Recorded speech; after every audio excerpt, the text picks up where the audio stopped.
नमस्कार, आप देख रहे हैं सद्भावना समाचार और मैं हूं आपके साथ ज्योति कनौजिया। आइए रुक करते हैं खबरों की ओर। हरियाणा के बहादुरगढ़ में कृषि कानूनों को लेकर केंद्र सरकार से नाराज एक किसान ने फांसी लगा ली। किसान ने सेक्टर 9 बाईपास के पार्क में पेड़ से लटक कर जान दे दी है। किसान की पहचान जिंद के सिंगवाल गांव के कर्मवीर के तौर पर हुई है। मृतक कर्मवीर के पास से 160 नोट भी मिला है। पंजाब सदियों से कृषि प्रधान राज्य का गौरव पाता रहा है। यह क्षेत्र अपने प्राकृतिक जल स्रोतों, उपजाऊ भूमि और संजीवनी हवाओं के कारण जाना जाता था। बंटवारे के बाद ढाई दरिया छीने जाने के बावजूद बचे ढाई दरियाओं वाले प्रदेश ने देश के अन्न भंडार को समृद्ध किया है। गुरुवाणी में बिजाई को शुभ कार्य के साथ साथ बुनियादी कार्य भी कहा गया है। पंजाब का सारा आर्थिक और सामाजिक इतिहास खेती किसानी के इर्द गिर्द घूमता रहा है। बिहार के मोतिहारी में एक नाबालिग बच्ची के साथ दुष्कर्म के बाद हत्या करने का मामला सामने आया है। आरोपियों ने बच्ची के साथ दुष्कर्म कर उसके शव को जला दिया, लेकिन पुलिस के कानों पर कोई जू तक नहीं रेंगी। जब पीड़ित परिवार थाने में शिकायत दर्ज कराने गया तो पुलिस मामले को गंभीरता से नहीं लिया। प्रदेश सरकार ने केंद्र सरकार से प्रदेश के सभी मंडल मुख्यालयों पर एक सैनिक स्कूल स्थापित करने की मांग की है। इससे संबंधित प्रस्ताव केंद्र सरकार को भेज दिया गया है। इन स्कूलों की स्थापना से छात्रों को सस्ती व गुणवत्तापरक शिक्षा प्राप्त हो सकेगी। बहराइच में पुलिस व एसएसबी की टीम ने चेकिंग के दौरान बड़ी सफलता हासिल करते हुए 3 महिला तस्करों को 18.5 किलो चरस के साथ गिरफ्तार कर लिया। पकड़ी गई महिला तस्कर नेपाल से जंगल के रास्ते होते हुए हरिद्वार जाने की फिराक में थी। पुलिस ने महिला तस्करों के खिलाफ मुकदमा दर्ज कर उन्हें जेल भेज दिया है। पुलिस के मुताबिक बरामद चरस की तस्कर 50 करोड़ रुपए से अधिक आंकी गई है।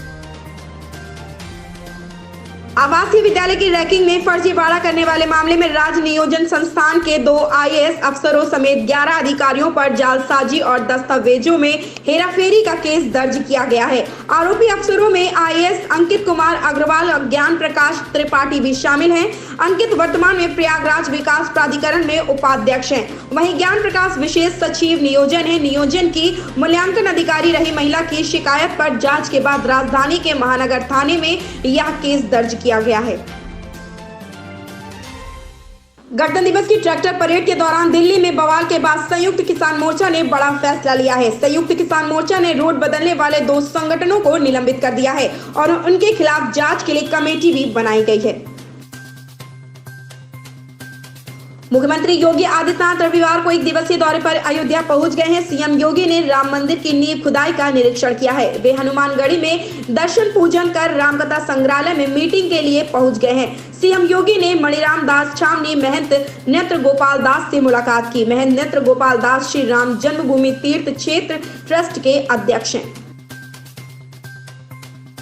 महाराष्ट्र में नए कृषि कानूनों का प्रभाव कम दिखाई देता है, क्योंकि साल 2003 से एपीएमसी मॉडल एक्ट और ठेके पर खेती कॉन्ट्रैक्ट फार्मिंग जैसे सुधार यहां चल रहे हैं। 3 नए कृषि कानूनों में भी जो भी प्रावधान किए गए हैं उन पर तो महाराष्ट्र में पिछले 1.5 दशक से अमल हो चुका है। यहाँ 20 सालों से पोल्ट्री कॉन्ट्रैक्ट फार्मिंग हो रही है, लेकिन सितंबर 2020 में नए कानून जारी होने पर प्याज निर्यात बंदी, स्टॉक लिमिट लगाए जाने के बाद से महाराष्ट्र के किसानों का नए कानूनों पर विश्वास कम हो गया है। जैसे आवश्यक वस्तु अधिनियम के तहत प्याज को बाहर रखा गया था, लेकिन कुछ उपनियमों का आधार लेकर प्याज पर अव्यवहारिक स्टॉक लिमिट लगाई गई, जिससे किसान परेशान हो गए थे। स्टॉक लिमिट के कारण मंडी में प्याज की नीलामी ठप हो गई, प्याज के भाव गिर गए, जिससे किसानों को नुकसान झेलना पड़ा था।